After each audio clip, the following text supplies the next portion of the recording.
Welcome to Life Transformation Radio.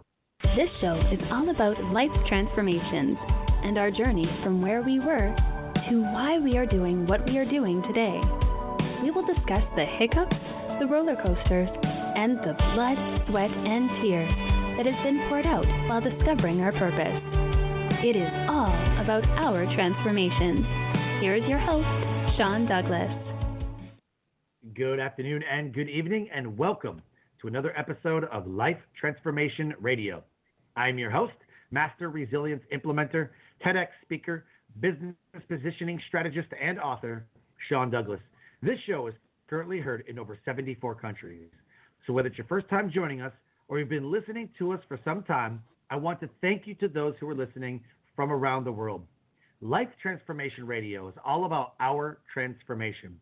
Here is where we tell the stories of why we're doing what we're doing.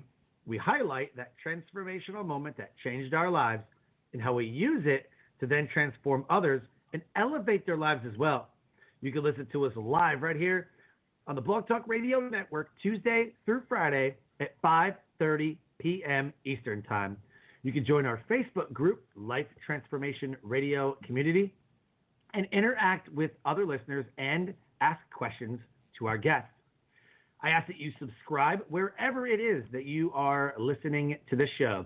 We are available on Apple Podcasts, Stitcher, Spreaker, Spotify, TuneIn, Player FM, Radio Public, Overcast, CastBox, the Himalaya app, and the Google Play Music app. So wherever it is that you listen to shows, please subscribe to Life Transformation Radio. And if you think we're worthy, leave us a rating and review.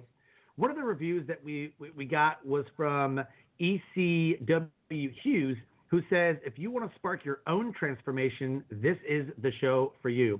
I love the transformation stories from Sean's diverse guests. It is inspirational to hear from men and women who have weathered change and have come out stronger and wiser. If you are new to the podcast, I recommend listening to the episode with Johnny Campbell. Talk about shifting perspectives. Sean is a skilled interviewer who draws nuggets of wisdom from his guests. Well, Mr. Hughes, thank you so much for sending that in and reviewing and rating our show, Life Transformation Radio.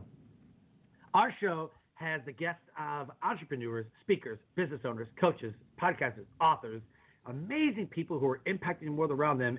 And my guest today is the epitome of a speaker, a podcaster, an entrepreneur, a heck of a man, and his name is Purdeep Sangha. So welcome to the show, my guest for today, Mr. Purdeep Sangha. Welcome to Life Transformation Radio. Hey, thanks, man. I totally appreciate it. With all that, I got a lot to live up to here. Man, I am honored with everything in my body. I'm honored. I watch you on social media. I have started following you this year, and I stopped following a couple people because I saw what you were doing. I'm like, okay, let me try this stuff out. Holy crap, that was killer. That worked. Okay, that's my dude. And so I've stopped following a couple people. I only follow you and those other bits, like the Gary V's and some things. But man, the content that you put out is bar none some of the best that I've seen from marketers and podcasters and other people who are in the business. Like, you are the real deal, my friend. Wow, thanks, man. I totally appreciate that feedback. That's what drives me, man. That's what I love to hear. So thank you for making my day. Yeah, you're absolutely welcome, man. I am definitely a fan. So for the guests listening, if you are live, you can ask this guest, this amazing person, a question. You can call us up at 657-383-1109. Again, the number is 657-383-1109. And the episode today is called The Mentor for Men in Business with entrepreneur and podcast host Purdeep Sangha. He is widely known as the mentor for men in business and teaches men how to win in business and life. His personal mission is to help men live more fulfilling lives, have passionate relationships, and raise happy families. As an entrepreneur, husband, and father, Purdeep knows exactly how tough it can be to balance a successful business with a happy family. After studying and working with some of the most successful men for 2 decades, he's developed a proprietary system showing men how to unlock their full potential to become limitless. Prior to creating his own firm, Purdeep was a successful executive at a multi-billion-dollar organization. He spent 2 decades studying the top business around the world. He is an expert in marketing, sales, operations, high-performance teams, and taking an average business to the top of its industry. In the show notes are all of his social media links. You can go to Male, M-A-L-E, malepodcast.com, and his website is Purdeep Sangha, P-U-R-D-E-E-P-S-A-N-G-H-A, PurdeepSangha.com. Click on his website, click on his links, and message him. Tell him that you heard him here on Life Transformation Radio and connect with this dude because he is the real deal. So with all that said, man, my first question I have to ask, and I'm dying to know, why? What is your deep why for what you do? Yeah, man, it's such a loaded question, but simply I would say I see a lot of people. Although the world is evolving, here's what I can say in a simple term is I see a lot of people hurting, and I see a lot of people hurting for reasons that they shouldn't be hurting for. So, and specifically with guys that I work with, there's so much pain that's happening with men, and a lot of men don't want to talk about it. They don't like to share it. But I can tell you that the people that I talk to, the men that I talk to, at least 80% of them are not fulfilled in their life in some way, shape, or form. So for me, that is my why, because I know when a man is strong in himself, when he's fulfilled in himself, he can be a better father, he can be a better husband, and therefore we raise happier children, which make this world a better place. If families are not happy in the first place, then we have chaos in society and we have chaos around the world. So that's my mission, man. My mission, honestly, is really to help men as much as I can to get them to that level where they need to be so they can be fulfilled and be better fathers and raise happier children. I love it. My mentor, John Vroman, he constantly preaches. He has an amazing podcast called Front Row Dads. He's got a retreat that he holds for men called Front Row Dads. And it's dads who are family men with a business. Not, I am a business owner that has a family. He says, I'm a family man with a business. And so he constantly preaches exactly what you're saying, man. And it's super important. I love it. So the whole show, the whole focus of this moment is to capture that transformation. And, speaking of men and family, I mean, there's a huge transformation, at least for me. I was the typical military party guy, drinking, and then had kids. And there's some things that you can't do as a married guy and some things you can't do as a father. So there's a big transformation that has to take place. You kind of have to grow up. So tell me, in your life, and you could pick, one or two, what is a transformational moment in your life that has put you on the path to what you're doing today?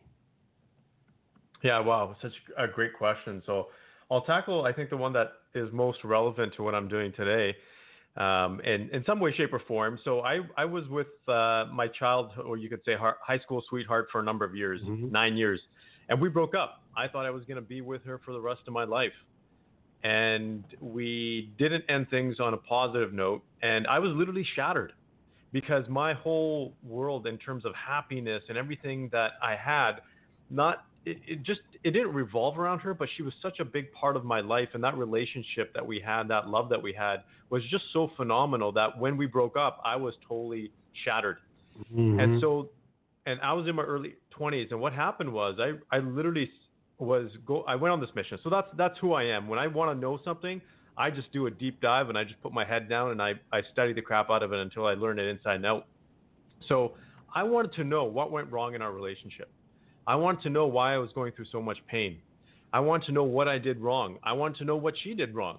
And how do you make a successful relationship between a man and a woman? Or you could say, these days it's a man and a man, or a woman or a woman. But what makes a relationship work and makes it happy? And so I reached out at that time to some of the top psychologists in the U.S. And it was interesting to see their feedback. And at that time, society was shifting quite a bit, Sean. And they, at that time, it was called what they called the runaway wife syndrome, where a lot of these, it was really interesting. And they said that, society is changing quite a bit, relationships are changing, and a lot of it's being pushed and driven by women. You're going to see that this is going to happen in the future. And they actually predicted what was going to happen over the next 2 decades. And I didn't realize it until it started to happen. And I was just like, wow, this is really happening. And so that was a big moment for me, because a lot of guys would come to me in pain. A lot of my friends would come to me in pain and just in conversation. And we would just strike up, have a chat. And I think, I don't know what it is, but a lot of guys feel comfortable in having those intimate conversations with me. And I would help them break down whether it was a relationship or how they felt or who they were, in terms of how they just needed to improve their lives. And so I just kind of learned early on that, in life, if you were to say, what was that turning point for me, was really that relationship. Because I think in life, for us, even though some of us might be single or we've lost our significant other, just that joy in having that partner in life, even when things aren't going away from our business perspective, we're not making the money, just knowing that we have that love with another person is so amazing. And that, for me, having lost it, was such a big moment for me. And so I want everybody to feel that in life. I want everybody to have that passionate relationship. So for me, that was a big changing and shift point in my relationship. And I can tell you that it wasn't perfect, because then I got married to my wife. And I was in the corporate world. I was in the corporate world, man. And even with all the knowledge that I had, our relationship was failing. And it was failing miserably. We were on the verge of divorce. And that's really when I said, I'm going to change this. This is not something I want to go through again. And I don't want to have that heartbreak. So I made a number of changes. One of them was I left the corporate world. I literally walked in, and that's exactly how it was. I walked in and said, I think I'm done. And they said, are you, what's wrong? What happened to you? Are you okay? And I said, I just needed a change in my life. And that's when I kind of went on my own. And my wife and I shifted our relationship as well. And we said that we're gonna make this work. We're gonna be passionate about it. But Sean, here's another thing, and this is another reason why I do what I do, is because society has changed so much, and men right now are feeling so confused in terms of what it means to be a man. And that's the bigger reason why. That's the bigger reason why I do what I do right now. Because I say this because even with all the stuff that I know, the academics that I've learned, and all the relationship stuff, even I sometimes question it. When I read something or I see people's behavior, I'm like, am I kind of off the track here? And I have to reset myself and say no. And so I talk to a lot of guys today that don't know how to be a guy anymore. They don't know if they're supposed to be more masculine, less masculine. Are they being too controlling?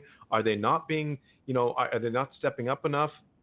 This is a dilemma. And I talk to a lot of women these days. I know I'm kind of veering off a little bit, but this kind of all plays into the story. Is every time I hear a woman or a man in pain or suffering because of that imbalance, it drives me further. It just keeps pushing me towards the work that I do. So those are really, if it was anything, these life-changing moments had to do with relationships ultimately. Because I'm a firm believer that, and as entrepreneurs, we could have a great business year, but if our relationship is in the gutter, man, it hurts. And it doesn't feel like it's worth, the business doesn't feel like it's worth anything if our family's not in the position that we want them it to be. I 100% agree. Absolutely 100% agree. When I got married the first time in 2007, my grandmothers didn't work. My aunts on my dad's side really didn't really work. I think my one aunt worked kind of part-time or whatever at the hospital, but for the most part, they were always home, all the women. On my mom's side, my aunts worked, and my mom, and they were hard workers. So I kind of have it my grandmothers don't have driver's licenses. My grandmothers always make dinner and always cooking. And then I've got some working women too. So it was a balance. I'm like, so when I pick a wife for a person, you know, like, what do I do? You know? So when I got married, I found my wife who was awesome at cooking and awesome at, you know, like I'd come home, you know, like call her up, like, hey, what are you doing? Like, oh, nothing, you know, just cleaning, you know, whatever. It was like calling one of my aunts. Like, what are you doing? I'm like, oh, nothing, just cooking dinner, cleaning. You know, it almost was like the exact same conversation. I'm like, this is it. This is the fit. This is the woman. I mean, she's pretty much been who I've been around my whole life. This will be great. And so I was raised that like the man is the one that's supposed to take care of the house. The man is supposed to be the spiritual leader. The man is supposed to do these certain things. Mm-hmm. My wife was raised completely different. Yeah. Like, you are an independent woman. You don't need no man. Like, it was a struggle. I'm like, I'll take care of you. And she goes, I don't need you to take care of me. I can do it on my own. Thank you. You know, I was like, no, you don't work. And, you know, and then she got pregnant and then she didn't work. And it was just like, it was a balance. And then it wasn't working. And we ended up filing for divorce and splitting up and ended it. And it was like, because I tried to fit her into the mold of what I thought a woman should be. And she tried to fit me into what she was looking for a man, and it just didn't work. Mm-hmm. Yeah, wow. And that's so typical, and that happens, man. And my wife and I it's almost identical to our story, is that my wife was raised to be independent. You don't need a man. You be a career woman, super educated. And, you know, my upbringing was a little bit different. My mom was, yes, she was traditional, but she still worked. But we still had that kind of, you can say, somewhat traditional viewpoint from a family perspective. But here's the interesting thing. We, as a society, what's happening now is men are being pushed towards a certain norm and women are being pushed towards a certain norm that is not natural. And when I say natural, it's not natural to their instinct. It's not natural to their being, where men are being told, for example, well, don't be as masculine. But that's our natural biochemistry, right? That's how our brain is designed. That's how neuroscience works. We work a certain way. I'm not talking about gender roles, whether that's washing dishes or cooking or stuff like that, but how we basically behave, how we feel. And it's so interesting to see. And women are being pushed in a certain way. You know, I've talked to a lot of women that say, career women that feel like they can't even quit, because if they quit, they feel like they're going to be berated by basically their circle of female friends, because, you know, she wants to be a stay-at-home, but all of her friends are executives, and they kind of look down upon that. So it's a really interesting time to see what happens. Here's what I know, because I do a lot of research when it comes to how families are shifting. It's actually quite, I call it the perfect storm. And I say that because we're in a really tough situation right now, because we have a lot of changes in leadership. We have a lot of, I'm going to be very straightforward, poor leadership from both male and female perspectives. We have family dynamics that are changing significantly in terms of families aren't spending that much time with each other. Family dinners are actually, they're almost extinct now for families to have dinners together.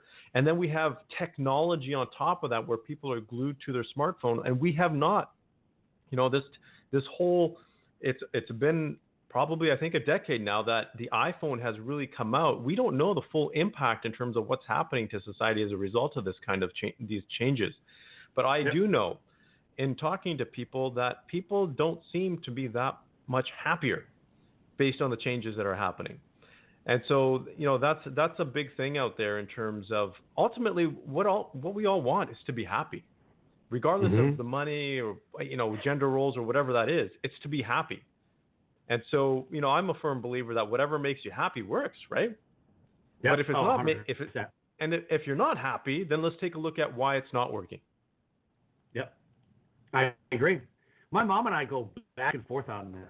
Exactly what you're talking about. You know, we always do a Sunday dinner. That's the one thing I was like, nope, we got to do a Sunday dinner.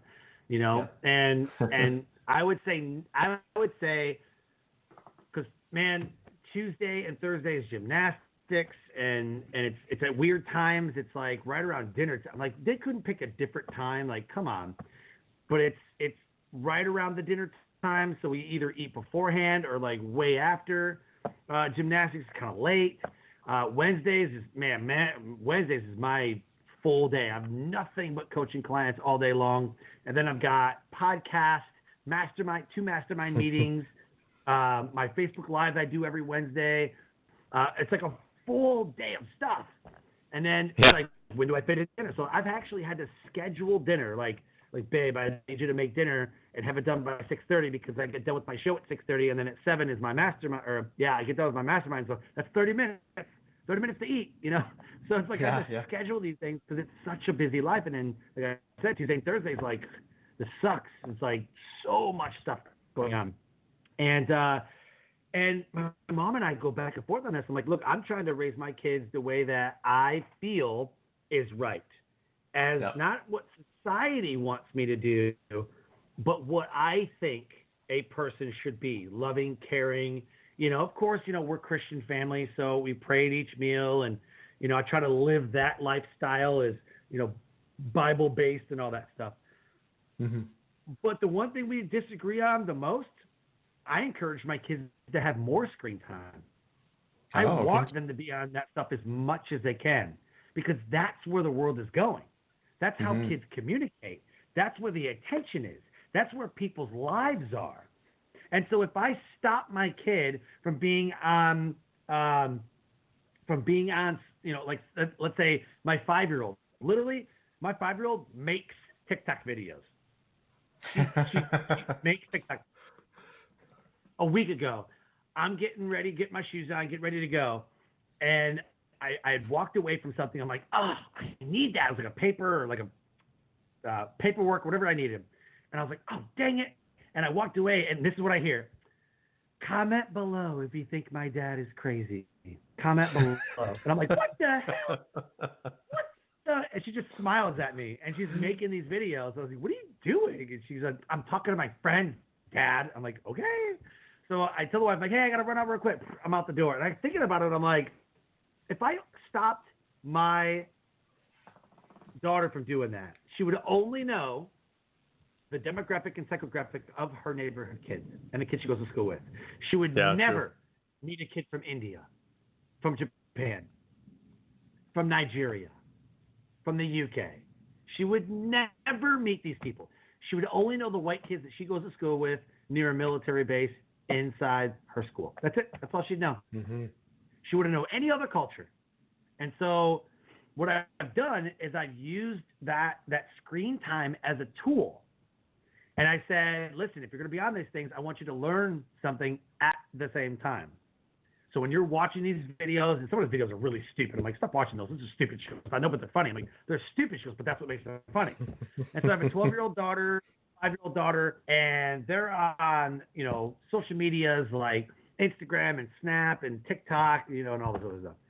And I said, I want you to get to know people. I want you to actually interact with people, so that when you come across these people outside of, Walmart or schools or wherever, I want you to be personable. I want you to be approachable. I want you to be knowledgeable in the culture and emotional intelligence. So I really try to teach my kids empathy and emotional intelligence. My mom thinks I'm ridiculous, and then I need to knock it off. Well, no, I think you nailed it, man. I think that balance is so important. I'm so glad you talked about that. Because at first when you started talking, I'm like, oh, man. But then when you started talking about emotional intelligence, Yeah, no, it's I think that's absolutely important. I think your perspective, I think that's awesome, because kids need to broaden their scope for sure. Here's, my kids are still young. There's a little bit of an age gap, but I won't give them any screen time outside of TV, because I teach them the emotional intelligence. I want them to learn how to manage their feelings first, how to manage their thoughts first, before they can, because I think what happens, and I can say that your parenting style is completely different than most people out there. They'll just leave their kids in front of whatever screen it is and not monitor and not teach them the stuff that you're teaching them. That's where it gets a little bit dangerous, because there are studies now that show the impact that it has on kids' ability to not only read, write, but communicate, which is the most important skill that we need to have as people. But you take it even deeper, manage their own emotions. They have no clue how to do that, because all they can just easily pick up a smartphone and look at how many likes they got, and it makes them feel better. Yeah. We're the same, but a little different, or a little opposite. you encourage your kids to have TV time. I encourage my kids to have device, tablets, phones. I don't want them watching TV. Yeah. I don't encourage video games either. Now my 16-year-old, the Fortnite and all that, like, cool, got it. But he watches a lot of people on YouTube play the video games through Twitch and everything else, and he's like, man, I want to do that. Like, the only reason that you'd play video games is to make money. Period. The end. You need to figure out a way to win awards and become that gamer. Like, there's some famous people out there that are famous gamers. I was like, you need to be beta testing video games. You need to call up Blizzard and EA Sports and entertainment companies with these video games. I said, you need to get in there. You're 16. I was like, you can tap into TikTok right now and see if there's a way that you can create a video through TikTok and get on TikTok and put the, music behind it and like do a full production. I was like, you need to get on this. And he's like, no, I just want to play. I'm like, okay, you're not going to waste my time. Like, you're not going to use video game as an escape from reality, which is what a lot of people do. I'm bored with my life. Let me just play video games just to waste time. Hell no, that's not happening. Yeah, if you're going to play video games, you will make money and you will be famous. And that's what I told him. I said, that's the only reason I play video games. So he went over here like a couple weeks ago and he put together a team, and they had team sports, like team deathmatch and like all this stuff, like shoot 'em up games, whatever. And him and his team won first place. I was like, see, now you go ahead and put that on Snap to your friends and, hey guys, look at me, and whatever. Put that stuff out there for the world to see. Like, look, I'm up and coming. Like, I'm coming for your title. I said, you need to be that guy. If not, then what the hell are you doing it for? You're not going to waste time. You're going to go get a job. You're going to do your school, and then that's going to be your life. And you can go play outside and fall out of trees like I did back in the 80s. And so there's always a purpose that I have. I have a purpose for, and my kids don't watch cartoons. I can't remember the last time my 5-year-old actually watched, like, what's that one? PJ Masks. And, like, my kids are not allowed to watch SpongeBob SquarePants. If you really dig into SpongeBob, not a great message. But my kids don't watch cartoons. They don't watch TV. They don't watch cartoons. They don't. They're so used to now being on their phones, being on screens. Like, what are you guys doing? And I'm I check. I check. I'm like, what are you guys doing? What are you guys doing? My 5-year-old's downloading color by number apps. I'm like, oh, I love you. I love you. And she's like learning her numbers and she's got learning games, and like her love of learning is through the roof. And I said, the only reason you're on these screens is to meet people in the world, in India, in Japan, in, I don't know, Russia, like whoever, like wherever. Like, I want you to meet people from around the world and have conversations with them and learn their culture. And that's what they do. No, that's awesome, man. That's really cool. And it makes me feel good that my kids, we have these conversations. Guess what I learned today? I'm like, oh, God, please, what'd you learn? Please let it be something useful. So there's that. But I want to know, man, how are you elevating the world around you with your teachings to businessmen and families and the marketing and the sales and all of the amazing awesomeness that you put? Because I watch your videos and I'm like, hold on, I got to take notes. Hold on here. This is like good stuff, How do you elevate the world around you? Oh, wow, man. I just try to be the best version of myself. I think that's ultimately it. And I try to share as much as I can in terms of the things that I've struggled with in life and the things that are working well for me. And that's ultimately what it is, because, as I said before, if I can help even one guy have a better family relationship and raise healthier children, that has a ripple effect through society. That has a ripple effect in their immediate community. It has a ripple effect through the next generations. So that for me is it, man. I try to live, and this is, I guess I learned this from my grandfather, is really live at the highest performance. He was a military man. And so that's the biggest thing, is really living at the highest performance and giving back. Because ultimately, I think that's what it is. We can have as much money in the world, but if we don't have value, if we don't add value to this world, it's next to nothing. So, my mission, my personal mission is, it's a simple sentence. It's make this world a better place. And ultimately, I try to do that. I try to treat people with fairness, equality, share my knowledge, But also at times, man, Sean, it's tough because people are, there's mixed messages out there. A lot of mixed messages in terms of how men should behave or how women should behave, how relationships should be. Even the conversation we were having about technology.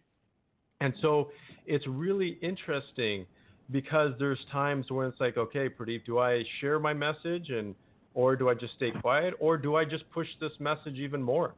I'll give you a prime example. I read a book the other day that, it was the first time I've really been pissed off for a long time. It takes me a lot to get pissed. And I read this book and it was really interesting because it was portraying men in a certain way. Yeah, exactly. Because I never do. And it was funny because I forced myself to read this book, and it was actually an audio book, or listen to this book, because I was just, some of the facts I was listening to, I'm like, because I know the stuff, and I'm just like, wow, it's such a cherry picking way of approaching this book, and I was just like, oh my God, it was portraying men in a certain way. I'm like, no wonder men are so messed up. So going back to that question that you asked me, is really standing true to what I believe in. Because that's who we are as men. It's something that my grandfather told me. He said, the one thing that makes you a man is your values. Because everything else can be taken away from you. Your education, people can strip you of that. They can strip you of your money. They can strip you of your home, your family members. Because he saw it himself, they can take the shirt off your back, but they can't take the values that you live by. That's what makes you a man. So I love that. Yeah, and that's what I live by day in and day out, man. They can take the shirt off your back, but they can't take away your value. Mm-hmm. Dude, that's amazing. So I'm a resilience trainer, and one of the stories that I tell inside of resilience training is talking about acceptance. And and one of the stories I tell is about a professor who brought out $100 bill, and he said, "Who wants this $100 bill?" And everybody's like, "Oh my God, I want it. He's like, "Okay." So he crumpled it up and then opened it up again. It says, "Who wants it?" Everybody's like, oh my God, I want it. He threw it on the floor, stomped on it, picked it back up, and he's like, "Who wants this?" Everybody's like, "I still want it." Like, how do you still want this? I crumpled it up. I stomped on it. I ruined it. Why would you still want this? And then he was like, "I'm going to rip it apart." And everyone's like, "No, don't." And he's like, "Do you know why you still want this? Because the value hasn't changed. It is still worth $100. Dirty, stomped on, spit on, crumpled, still is worth $100. But if you rip it, it becomes useless. And you let people rip you apart, which makes you useless. So never forget the value that you intrinsically own." And then another person who has said something like that was, oh my gosh, what was his name?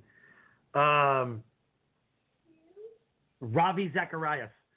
Ravi Zacharias talks about your intrinsic value. Mm-hmm. Yeah.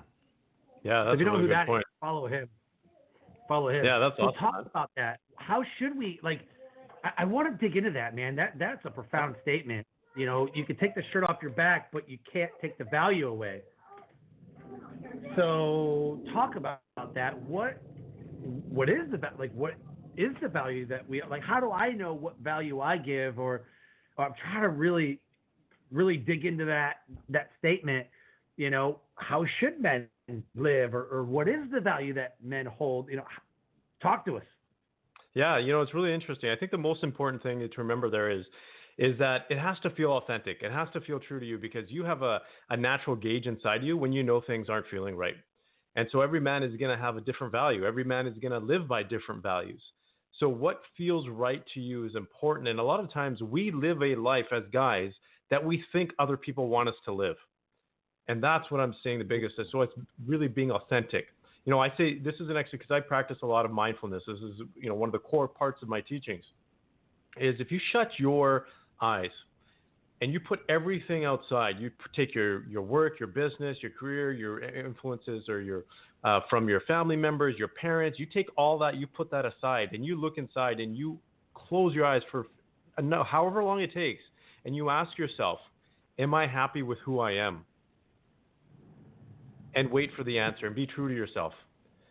Because you're stripping everything away and you're just asking yourself, are you happy with the person you are regardless of the circumstances, regardless of the situation?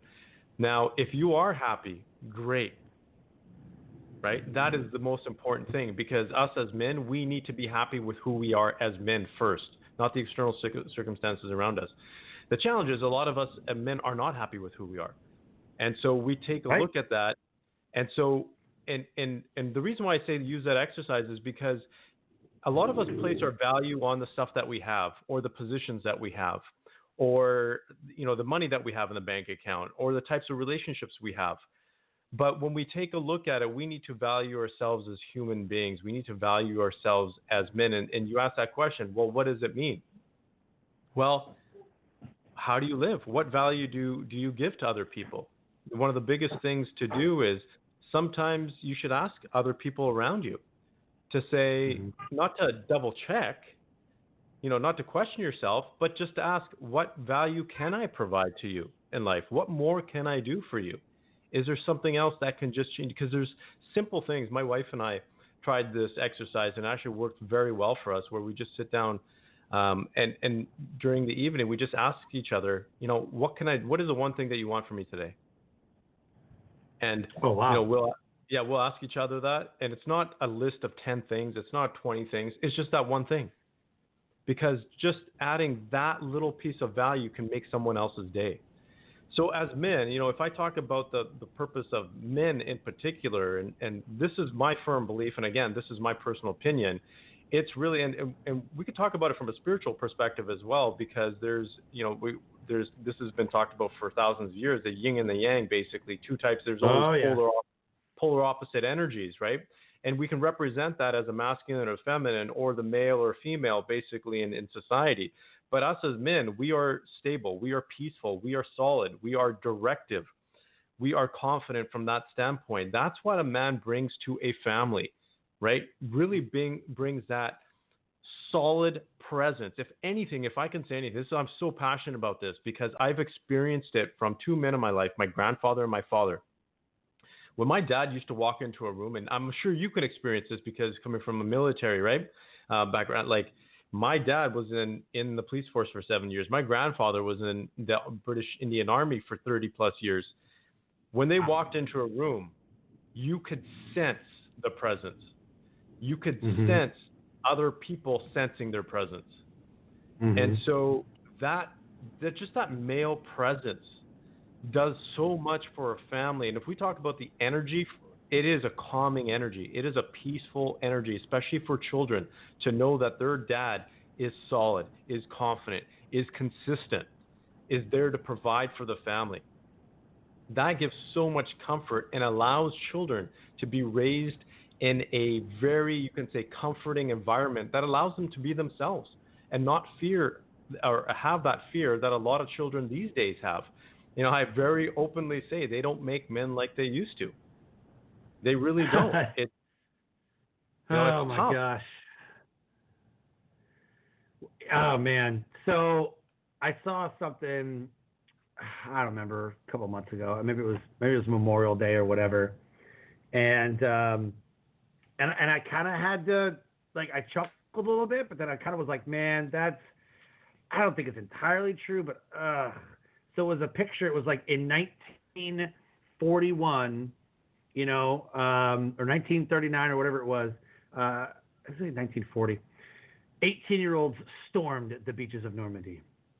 In 2019, men need safe spaces. And it was talking about the colleges and like all of the, you know, the kids. I was like, oh God. And all these people were like, you have to be sensitive to their feelings. And I'm just like, I'm watching this. I'm like, oh God. Like, because I've seen it, man. When I came in 2001, it was think about the time though. I came in November of 2001, 2 months after 9/11. We got attacked. And people were really like patriotic and nervous and like, oh man, we gotta get them, you know. And they were like, yep. The men was like, let's go to war, and you know. But then I saw a steady decline of that. You know, I saw in 2010, I became a drill instructor for basic training. I went back, you know, and I said, man, would you join? You ready to fight? They're like, nah, I kind of just wanted some free college. Really? Really? Free college? Like, really? Are you gonna do 20 years? Like, oh, no. I'm not a career military guy. No. I'm just here for the college. Like, oh, what the hell? And then a couple others like, well, you know, I really enjoyed because they have great health care. And if I'm going to get a job somewhere, I'm like, what is it? It's not a job. It's a lifestyle. When you're in the military, it is a life. You're in the military 24/7. Your family, your wife, your kids, they are married to the military. When we deploy, when we go out on, you know, wherever we go in the world, a piece of them go with me. You know? Yeah, exactly. They're left behind. And to hear the people today talk about it like, oh yeah, I'm just here for a couple of years, give me some college and roll. Like, what? Yeah, wow. Like, that's not how I was raised. You know, I was raised like, you gotta be tough, don't cry, it's good for you, puts hair on your chest. My uncle said that all the time. There wasn't this sissy la la, you know, safe space, snowflake, whatever the words that get thrown out today. I'm just like, dude, what are we doing? Like, what are we teaching? My 16-year-old, I told him he got bullied at school. I was like, punch him in the throat. Some kid bullied you, punch him in the throat. He said, but I'll get in trouble. That kid will never bully you again. Yeah, exactly. Or you can just go tell a teacher, and then you'll be labeled as a snitch or whatever. I was like, you have a decision. I was like, all I want you to do when you make decisions is make the one that's going to get you in the least amount of trouble. That's what I want. So I said, here's your options, and I laid out all the options. If it were me and I was faced with this, what would I do?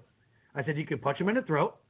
You can find him after school in a neighborhood somewhere, or you can tell a teacher. You can tell the principal. You can, like, stop the situation. Like, this kid needs to stop. Or you tell me to call his parents, and then I talk to the kid's parents and, you know, whatever.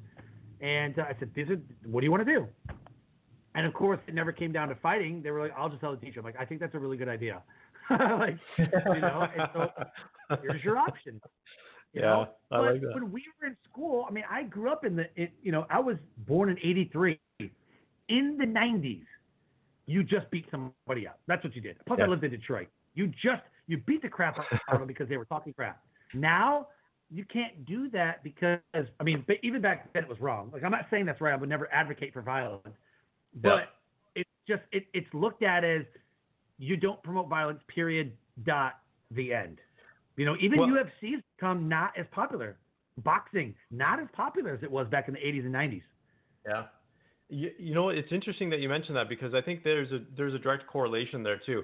And so first of all, you know what, there's a big thing, and I totally agree, and you talked about it before, about emotional intelligence. Men need to understand their emotions better, by far, without a shadow of a doubt. Because this is again part of the work that I do. Your emotions fuel you, and they may allow you to make better decisions and take more effective action. If you can master your emotions, you are that much more powerful in life. So, but we don't teach men how to do that throughout school. Right. And so that part needs to be taught to men. But we don't need men to be more emotional, because what we have is when you have that lack of emotional intelligence, and then you tell boys or whatever to not be violent, not be aggressive, not to scrap it out. And that's how I grew up too. You know, I grew up in a town where I was literally, there was a handful of brown guys, and we would get the crap beat out of us for being brown. But that toughened us up. Yes. That's what made me who I am today. But people used to fight with their fists. These days, man, there's people shooting each other because they can't man up. They can't have, you know what, if you're going to do it, scrap it out. Okay, you know what? After you're done the fight, whoever wins. You guys go on your own business. Yep, it's over. It's over. It's done. Right? The it's beef is squashed. It's done. Yep. Yeah. My God. So not like that anymore. Yeah, the guns, the stabbings, the gang. Oh God, yeah. And it is a direct result. I would be afraid for my son to get in that. Yeah, and it's a direct result because we have taught men not to be men anymore. There's nothing, we don't talk about things like, you know, maybe in the military again, but outside the military, we don't talk about being noble. We don't talk about pride. We don't talk about all of those things as men.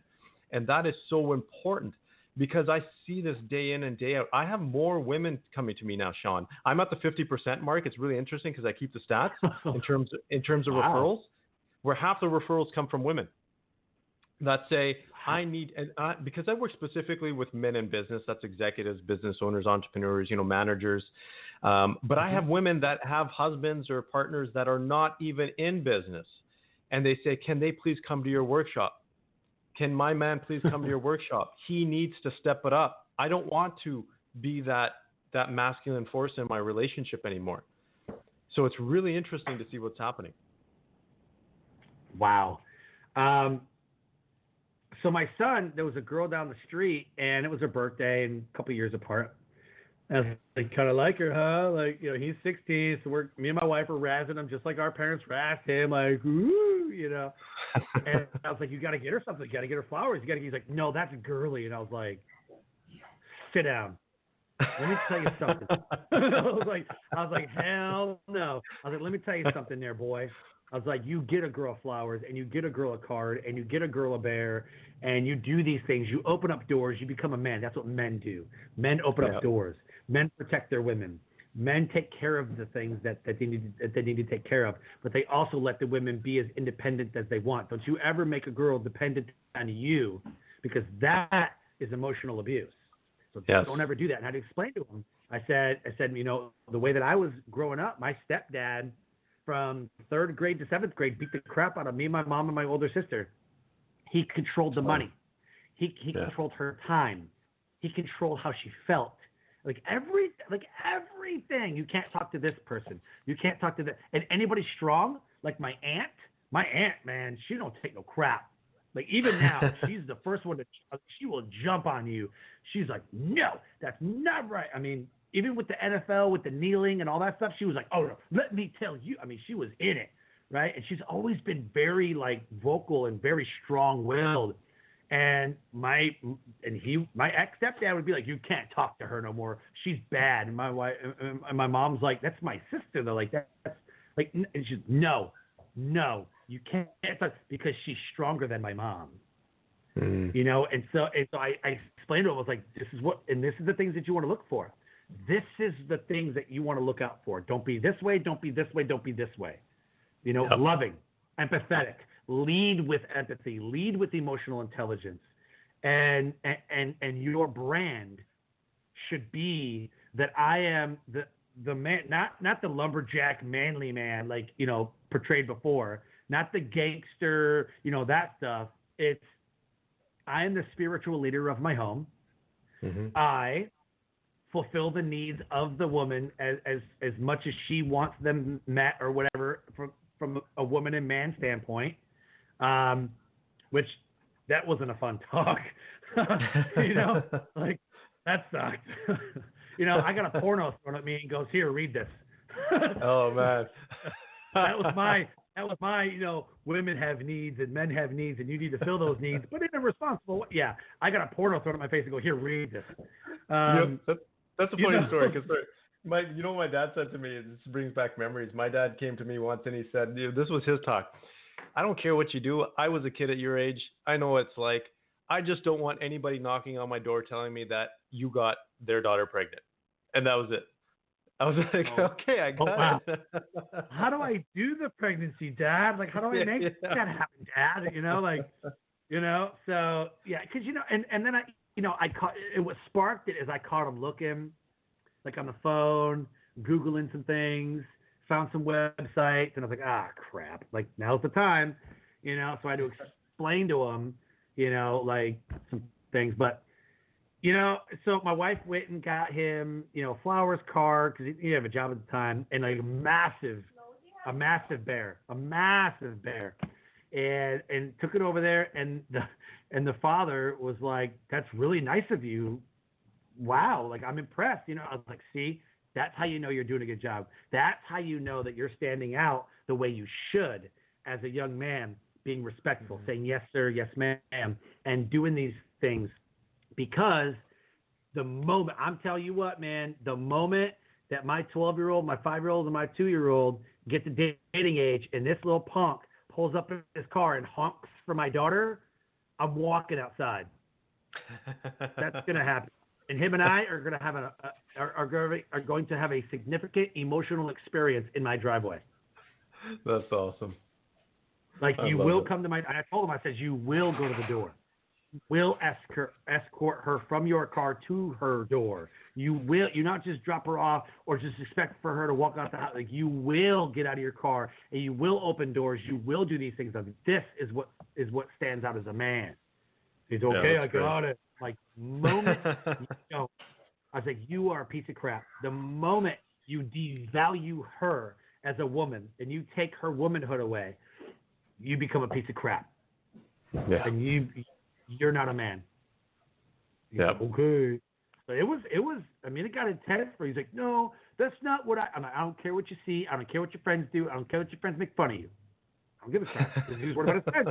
But my friends make fun of me, which goes back to what you said earlier. You know, we're so afraid of what people think about us, and he was like, my friends will make fun of me. Yeah. And it's so much worse these days because we do have access to social media. It's easy for someone to pick up and text and say, hey, look, you know, you're this, or post something on the thing. So it's interesting times, man. It's really interesting. And I firmly believe that our generation of men is really the last defense for the next generation. Sure. And yeah, so sure. That is hardcore. I truly believe that. I'm a total optimist, 100%. But when I see trends and I see this, and again, I mentioned I've seen this happen for 2 decades now, and it just continues to go down that way. You know, there's things that we need to, the things that we really believe in. I think that's the most important thing as men. We have inside of us these beliefs, these values, but sometimes if we don't step up and actually express them, that's when we take our manhood away and we strip it ourselves. Mm-hmm. Oh yeah, for sure. So what I want to do right now, I want to go to the listeners. Listeners, if you have a question or want to comment on anything that my guest, Purdeep Sangha, and I have been talking about, call in 657-383-1109. Again, the number is 657-383-1109. What I want to do right now is go ahead and plug your website, programs, products, services, whatever it is that you want the listeners to know and or do. Shamelessly plug. Go. Well, awesome. I think, my first message is, we live this life once, and we live this form. You might believe in reincarnation or karma or whatever it is, but you live this life in this form once. So you need to live it to the fullest. I think so many people hold back, Sean, and I know this is the work that you do too, is hold back from living to their full potential and living the life that they want. You need to do that. Whatever way it is, go out there and actually be the best version of yourself. That's the most important thing. For fun, I have a podcast as well. It's called the Male Entrepreneur Podcast. It's a podcast for men who win. And it's you can go to malepodcast.com. It's very simple. I started it, honestly, just to have a good conversation, a joke. And then we talk a lot about the things that are in guys' minds, but don't openly say. And so feel free to listen to that. I'd love feedback. I'd love to hear if you have a topic that you would want me to talk about or any type of guest, because I think that's really important, is to get that feedback. And then you can just go to purdeepsangha.com for any information. I love hearing from people because it's really my mission. When someone reaches out to me with a question or they need help, I will be there personally. I will answer and I will respond in a timely fashion. I'd love to hear your feedback. Other than that, man, that's pretty much what I do. I help people. I have coaching programs, group coaching, individual coaching, have a mastermind. That's not active yet, and that'll be active probably around the next round next year. But this is where I really help men. And, if I was to sum it up in terms of what I do, is really help them gain control of their life and really unlock their potential, because every one of us has the opportunity. And I'm a firm believer of this, Sean, because I've experienced this. This is another one of those moments that changed my life. As a young kid in high school, there's things that came to me naturally, and things that I learned, things about neuroscience, photographic memory, things that we could do, the stuff that I teach men now, to really unlock what I call your inner force and become limitless. Okay. And it's a full alignment between your thoughts, your emotions, and your life energy. And when you get to that level, and this is a challenge, right? Most of us are living life to a degree where we're not aligned in all three of those components. Because as human beings, that's how we live life. We think, we feel, and we have life energy. Those are the three ways we experience life. And when we align those three components, man, we become unstoppable. You become unstoppable.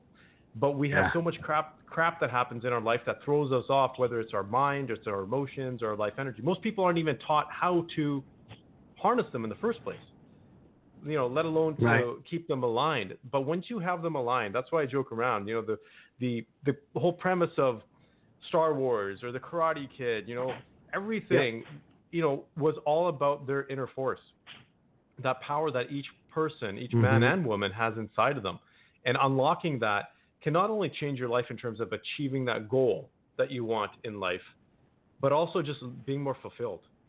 Ultimately, that's what it's about. And so I don't care, if it's about money, if it's about whatever it is, it's about living a fulfilled life where you have more joy, you have more peace, and you have more love in your life. Those are the three emotions that I want people to feel on a regular basis, because that's what life should be about. That's pretty much it, man. I love it. And I love that you mentioned like the force within them in Star Wars. Like, I super nerded it out for a second. That was pretty cool. Awesome. What I want to do is I want to take a call, and I want to invite Tony on the show. Tony, are you with us? Yes, thank you for taking my call. Awesome. Tony, where are you calling in from? San Antonio. San Antonio. Awesome. Tony, I got about 30 seconds. What is your question? Well, one of the things is I have two businesses, one a nonprofit, one a regular company, but I sometimes wonder what job. I feel like I stretch myself out so thin that it really seems that as if I'm dropping the ball on one or the other one of the other businesses. And I was really hoping, when should I really start focusing on just one individual business, or should I focus on multiple business? I mean, should I drop one of the companies? I just really have a hard time getting. Are you there? Can you hear me? Yeah. You are radiating in the background. I'm not 100% sure which one we should start. I should use. I mean, it's a really good business, and I really. Is there anyone there? Can you hear me? Yeah. Can you turn down the background? Hello. Can you hear me? Hello. It's really hard. It's really hard to hear. Hello. Hey. Yeah, I muted him. Hey, Tony, if you could turn down the background noise.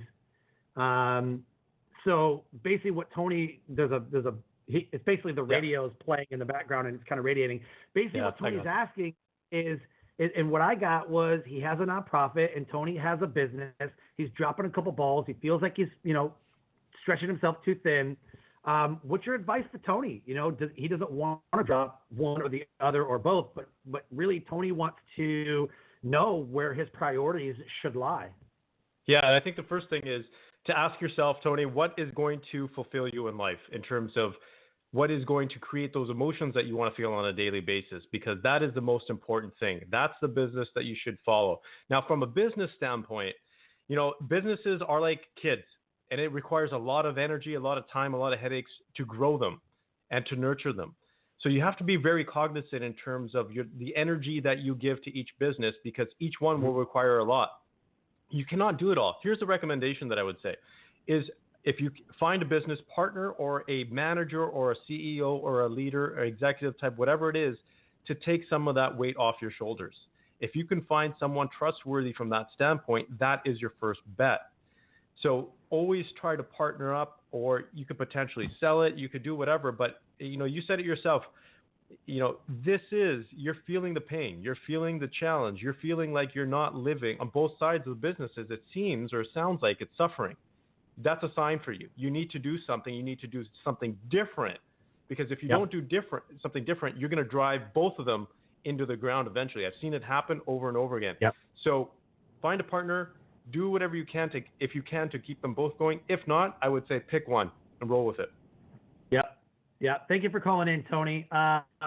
Get a hold of Purdeep on social media. I know he said he tried to get a hold of you before. Send him an email. That stuff. Awesome. Hey, man, thanks for coming on the show. This has been absolutely phenomenal. More than I could ever hope for. Thank you so much for being an amazing guest. You are an absolute rock star, my friend. Hey, Sean, man, thank you. I totally appreciate the opportunity here. And honestly, this has been such a cool conversation. I love it. So thank you so much. Awesome. And with that, we end the show by saying live your brand. Find opportunities every day to live out your core values. See you next time.